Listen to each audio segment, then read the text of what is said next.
Hello, and thank you for joining us today to talk about transgender care in the bleeding disorder community.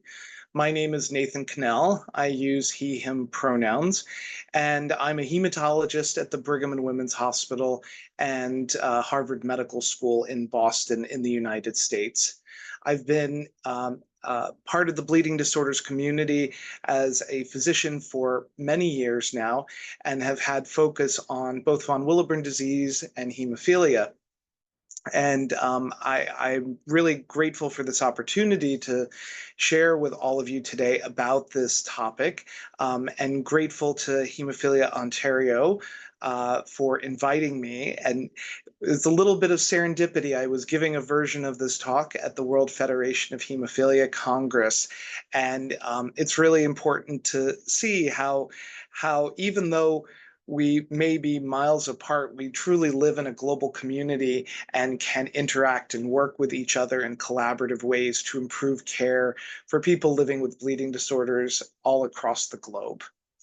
And so to get today's talk started, the first thing I want to do is give this disclaimer. And throughout this talk, I'm frequently going to use the term women or girls to reference people who are assigned female at birth. But I do recognize that using these terms can be exclusionary, and that not all individuals who have bleeding discussed in some of these scenarios will identify as women.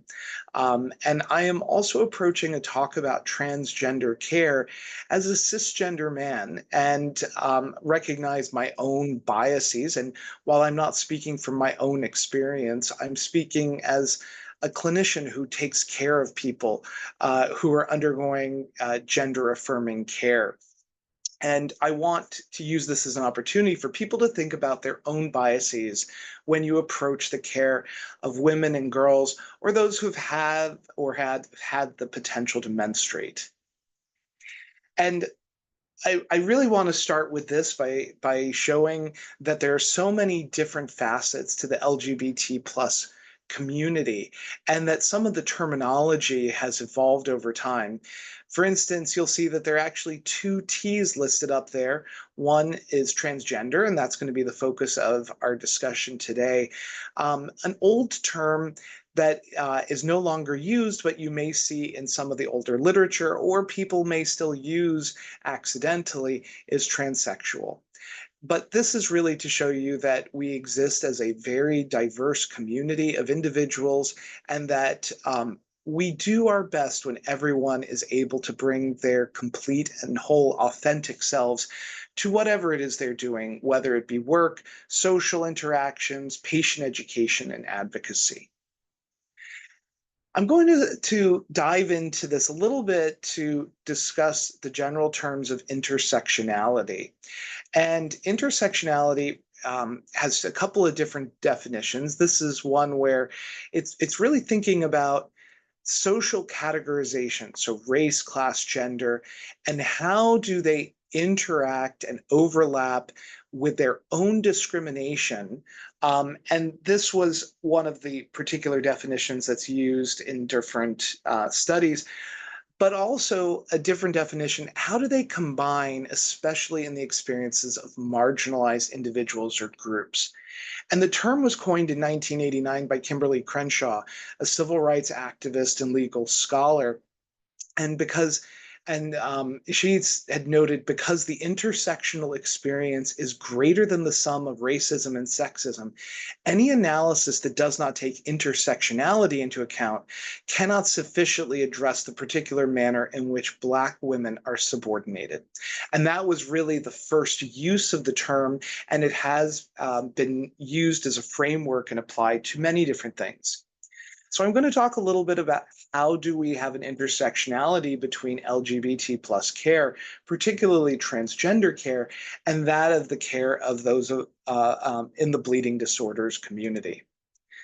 Let's talk a little bit about LGBT youth. These are data from the Trevor Project in a survey across the United States. This was a mental health survey in 2021. And 42% of LGBTQ youth seriously considered attempting suicide. More than half of transgender and non-binary youth had considered attempting suicide. 48% reported they wanted counseling from a mental health professional, but were unable to receive it in the past year. And that youth who had access to spaces that affirmed their sexual orientation and or gender identity had lower rates of attempting suicide. So if we can do things that lower attempted rates of suicide, then I think that we as a healthcare community are obligated to approach and think about how do we do that for the safety of our entire bleeding disorder community. Now, how about the intersection of mental health with bleeding disorders? These are data that come from Michelle Whitkop from data published in 2015.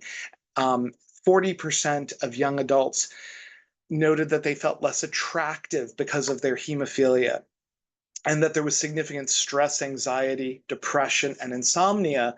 And about a quarter of this was actually related to the hemophilia directly.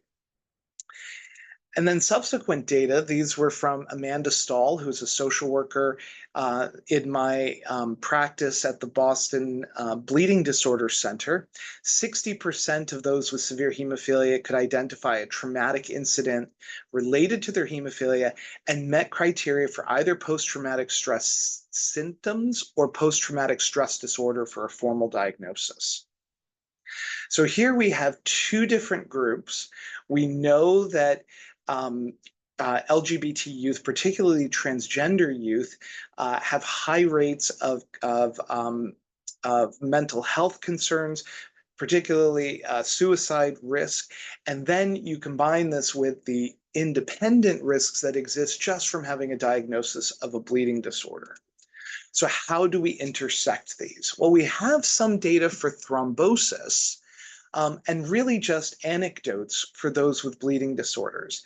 And so I'm going to guide you through some of the information that we have, but this is definitely an area that needs more research to truly understand what is the extent of the problem and what can we do to address it in ways in concrete interventions.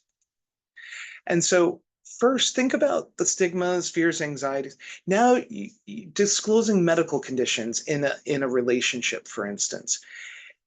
Disclosing that you have a bleeding disorder to someone that you are romantically interested in, someone that you are sexually attracted to, that already has a lot of anxiety associated with it. Now add on to it your gender identity and people having multiple different identities. When they are with friends in the LGBT queer community, they may identify and focus on their transgender identity expression, but need to then focus on their bleeding disorder identity when they're at a patient event. There is a high risk of domestic violence, particularly in the LGBT plus community.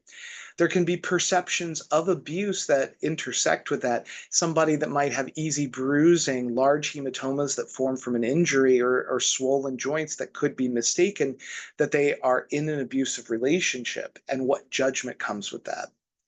We know that LGBT youth have higher rates of unstable housing and also lack appropriate access to mental health.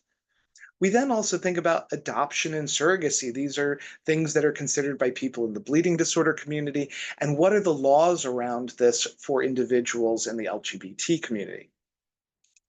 I'm going to dive a little bit into transgender health issues and talk about the fact that hormonal therapy that we use to treat bleeding disorders may or may not be concordant with the treatment for gender affirming care. So for instance, estrogen may be used to stop or to treat excessive menstrual bleeding. But in somebody who is a transgender man, giving them estrogen may actually be counterproductive to what they're trying to achieve in terms of hormonal therapies. Gender affirming surgery is a high risk time period for both bleeding and surgery. And if you think about how our clinics are set up, hemophilia clinics were often recognized as being predominantly male disorders, even though women can have hemophilia too. And many women with VWD may have been treated in obstetrics and gynecology, but as they're going through transition and gender affirming care, this may not be a clinic that they feel comfortable in. So how do we focus on providing appropriate care to our gender diverse populations? Well, the first is to use the correct terms. And so these are a few slides that a colleague of mine in the transgender health program here at Brigham and Women's Hospital shared with me, and are an excellent way to think about the terminology. So first, gender identity is your inner sense. Do you feel and know that you are a man, a woman? Something else, do you not have any gender? And this is different sometimes from the sex assigned at birth. The sex assigned at birth is generally based on an appearance of the external genitalia. And typically, this is where a family is told it's a boy, it's a girl. This is the sex recorded at birth. We've gotten away from the term biological sex to do assigned female at birth, assigned male at birth. Transgender and gender diverse individuals are people whose gender identity differs from what was assigned with their sex recorded at birth. And so, for instance, for someone like myself, assigned male at birth, who identifies as a man, there's concordance, and so I am considered cisgender. But individuals who are transgender have that difference between those two areas. I do want to note that these terms are ever changing and that these are the most recent terms. Gender incongruence is a medical term that has been introduced in the most recent issue of the ICD-11 for the World Health Organization. We have moved away from terms like transsexual, gender identity disorder, and gender dysphoria. And we are using terms such as trans woman, trans feminine, someone who's assigned male at birth whose gender identity is female, and a trans man. We are no longer using the terms male to female or the abbreviations M2F, FTM. And lastly, I do want to acknowledge that there are individuals who are non-binary. Not all individuals have a gender identity and expression that fits into a binary of either man or woman, and there may be aspects of both. So how do we provide healthcare for transgender and gender diverse individuals? Well, we look at all of the different factors that go into somebody's identity. We think about gender affirming therapy, and a subset of people will actually undergo gender affirming surgery, although this is not the case in everyone. Throughout this, there's peer support, thinking about legal aspects. How can we provide things like voice therapy, prosthetics, and address hair in the appearance, and primary care and routine health care. Hormone therapy can promote a body identity congruence. And so adolescents can be given pubertal blockade. This is not irreversible. And so if somebody decides that the treatment or their therapy is not right for them, this can be stopped and to allow puberty to proceed. Individuals who are transmasculine will oftentimes use testosterone in various formulations and other adjuncts. Individuals who are transfeminine, estradiol, and androgen blockers. The embodiment goals may require transgender surgery, and this may be masculinizing or feminizing and other procedures. And one of the things I like to say here is the purpose of all of these therapies and potentially surgeries is to make what's on the outside match what you feel on the inside. And so we do this not just in the transgender population. There are multi-billion-dollar industries that exist in healthcare, in cosmetics, in clothing and fashion to make sure that the clothes that somebody feels comfortable in matches what they feel on the inside in terms of what they want to express on the outside. Whether it's how people style their hair, tattoos, piercings, use of makeup, wearing particular sports teams and supporting this, what is their internal identity of what they feel as a man or as a woman, and then how is it expressed outwardly? So think about how we do this and support many other people that undergo cosmetic surgery for breast augmentation, breast reduction, body contouring, and many other procedures that occur. There's very little out there about how to actually address this, particularly in hematology. This was one of the first papers from my colleague, Dr. Jean Connors here at Brigham and Women's, and Dr. Saskia Middeldorp from the Netherlands. And this was focused on coagulation in general, but with an emphasis on clotting risks around many of the treatments. I participated with many others in how do we actually address the spectrum of gender-affirming care and the risk of blood clots. And so this was a publication, and there was a toolkit prepared from the North American Thrombosis Forum. Oftentimes when I give this talk, and I acknowledge that there are a lot of different feelings around transgender people, and there is stigma and social issues and discussions that occur. I really like to focus and say, as healthcare providers, we can all agree on clots are bad and bleeding is bad in the setting of surgery. And if you approach it as harm reduction, this is really what we're doing, is harm reduction for people who are undergoing necessary treatments. Then you take biases out of this and allow people to have a very clear view of what they need to do.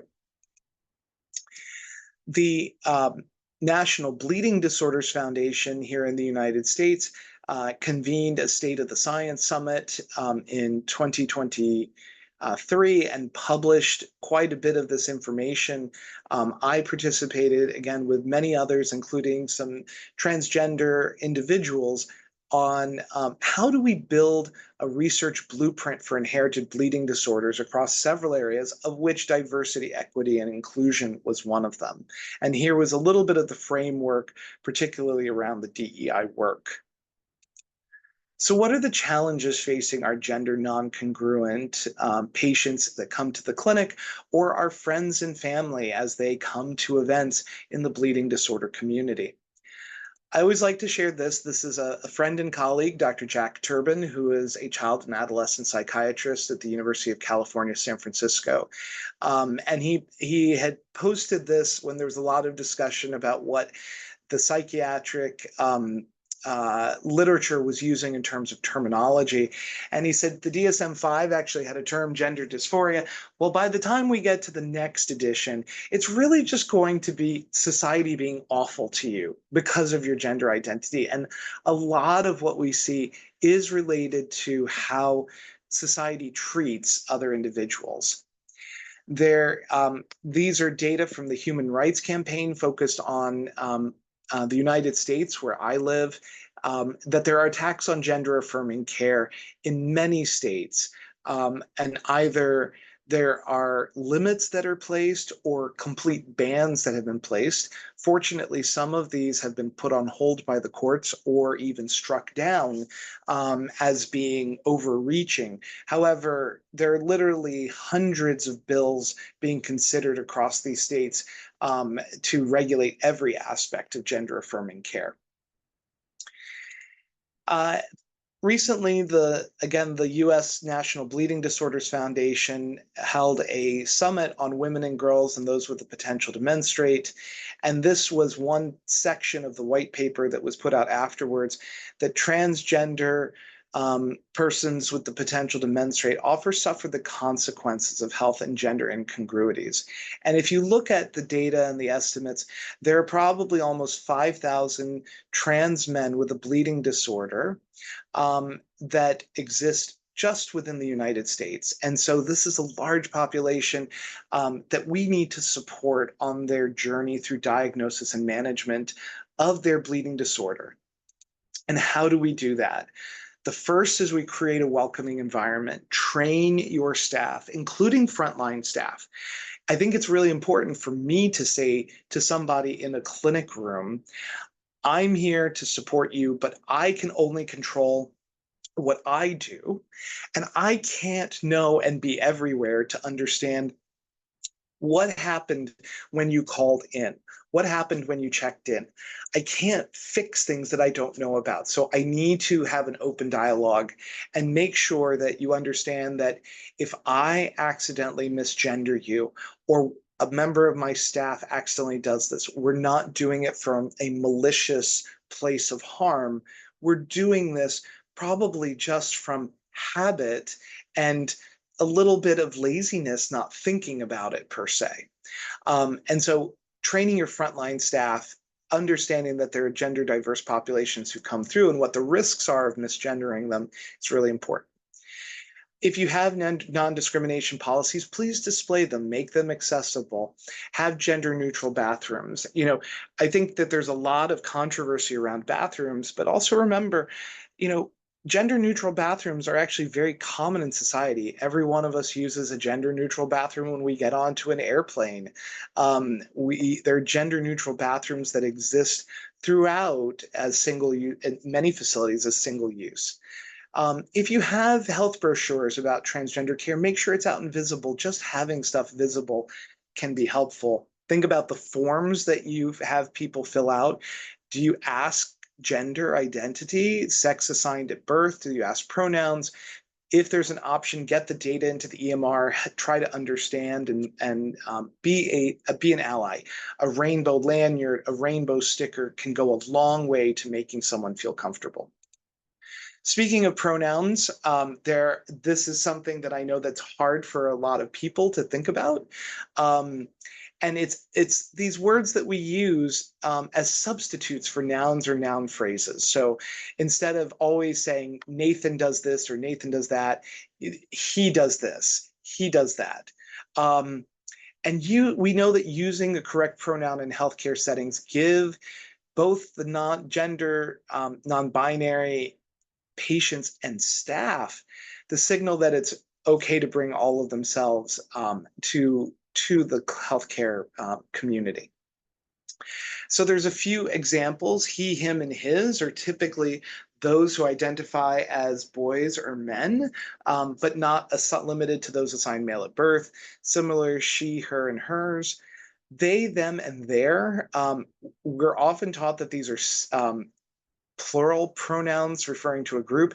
However, these were actually singular pronouns when they first started being used in 1375 and many centuries ago. And so the example that I like to give is you're in a restaurant, you sit down at a table, there's an umbrella that was left on the table, and you say to the waiter or staff member, somebody left their umbrella. You know that it's an individual. You don't know, are they man or woman? And so it's very easy for us to move into the singular person gender neutral pronoun of they, them, and their. And there are also neopronouns that have become more readily used in the last 20 to 30 years.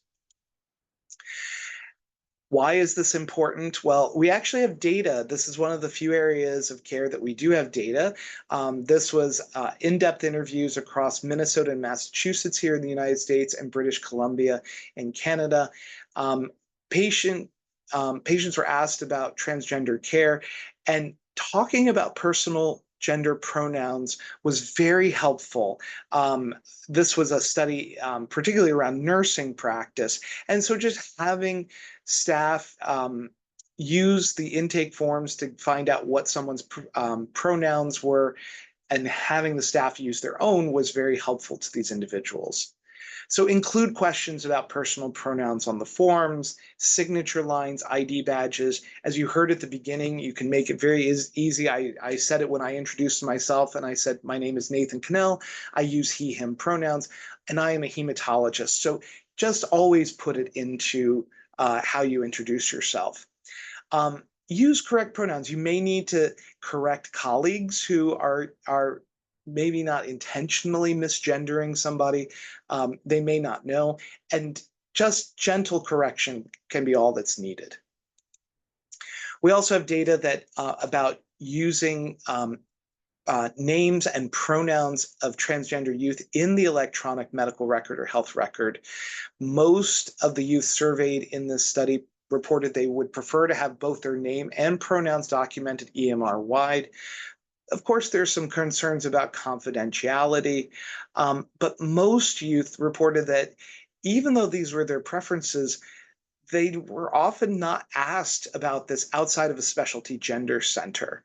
And so if you can think about it, it may have been put in by a specialty gender center, but these individuals have many opportunities to connect with the healthcare system or with events from patient education and advocacy organizations. It's important to think about the implications of research. I focus on this with colleagues that are doing research. This is a big issue that comes up with the research in this field, that unless you have a study that shows a benefit, that there must be no benefit. And this really is difficult to show a lot of these benefits because of clinical equipoise. We already know that providing gender affirming care reduces risk of suicidality, has healthier social functioning. So can we actually do a randomized trial where we provide or don't provide gender affirming care? It's very hard to get that. But recognize that the science that is done can be turned around and distorted to create harm for the community. So how about the language that we use in clinical trial protocols? Do we need to specify sex or gender? Why do we ask for information on a form? This was a study that I was asked to review recently, and it said male or female patients age 18 years or older. And I countered and said, why don't we just say patients age 18 years or older? And I said, because by saying male or female, you're just taking language and combining it from various other forms. But in reality, you're saying you can be anything but transgender, gender non-binary.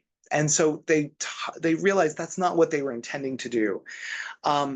If you really need to ask about individuals who continue to menstruate, and there may be a concern about the investigational drug with pregnancy, and regulatory agencies require this, you can also say, as female subjects or those assigned female at birth must have a negative pregnancy test prior to receiving the investigational drug. And so you can even also just say subjects who've had the potential for pregnancy must have a negative pregnancy test. So this is a way to really take the gender out of the language and make it accessible for everyone.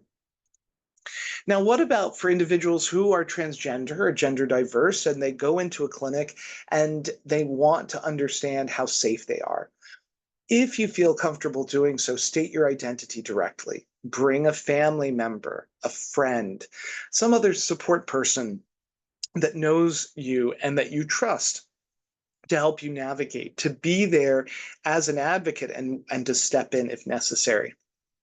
Ask questions of your healthcare providers, and not just the physicians, not just the nurses. In bleeding disorder care, we have access to social work, physical therapists, pharmacists. We have a lot of people that interact with our patients in the clinical spaces. And you can ask, what experience do you, or what experience does your clinic have with working with trans people or gender diverse populations or non-binary people? And so get your questions answered if you have questions. And importantly, don't suffer in silence. Again, I can't address things with my staff or my system. It may be a call center staffed by individuals that are covering multiple departments. I can't address it if I don't know about it. And I am happy to discuss it when my patients say to me, I want to discuss something that happened when I called for an appointment, or I really want to discuss with you something that you said at my last visit.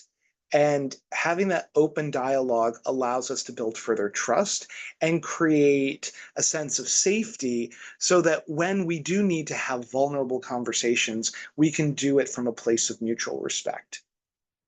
So what do I say about clinical research in the transgender community? I say everybody needs to give themselves a little bit of grace. Understand we will make mistakes. We will accidentally misgender somebody, but ask questions, use missteps as an opportunity for growth. If you misspeak, say, I'm very sorry for using an incorrect pronoun, and then correct yourself and move on. Always approach with a lens of harm reduction. Leave your political beliefs, leave your social concerns at the door. You have somebody in front of you who has a bleeding disorder and needs to get appropriate care. Engage experts in LGBT care or in research to help guide your project, or think about how you're setting up your clinic space and your waiting room and training your staff. There are a lot of societal reactions. There's distrust of the medical community by the transgender and gender diverse community. And remember that there are small populations within our centers or our geographic regions and the chapters that are holding events. And so it can be very difficult for some people to feel safe and comfortable. Train your staff and research personnel, understand the implications of your research, and collaborate across centers, collaborate across geographies and chapters and regions, because it's something we know how to do. And so I will end with this. Here is my name and some of my contact information.